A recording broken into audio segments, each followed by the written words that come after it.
एक गरीब किसान जो बहुत सादगी से ज़िंदगी गुजारता था। उसकी बीवी और बच्चा उसकी ज़िंदगी की सबसे बड़ी खुशी थी।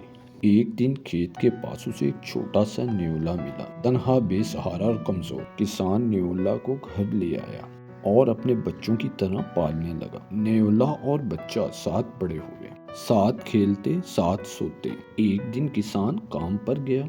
बच्चा सो रहा था और न्योला उसके पास। किसान वापस आया, न्योला उसकी तरफ भाग रहा था, उसके मुंह में खून था। मेरा बच्चा, किसान ने खौफ से बगैर सोचे न्योले को मारना शुरू कर दिया। वो घर के अंदर आया तो क्या देखता है, बच्चा सो रहा है और उसके पास एक मरा हुआ सांप सच बिजली बनकर गिरा। न्योला ने सांप से लड़कर बच्चे की जान बचाई थी, मगर अब बहुत देर हो चुकी थी। न्योला मर चुका था और किसान अपने किए पर बहुत शर्मिंदा था। अब किसान सोचता, मैंने अपने ही हाथों से अपने वफादार दोस्त को ख़त्म कर दिया। उससे में लिया गया फैसला अपना सबसे सच्चा रिश्ता छीन लेता है। और मज़ेदार स्टोरीज देखने के लिए मेरे चैनल बचपन कहानी घर को सब्सक्राइब करें।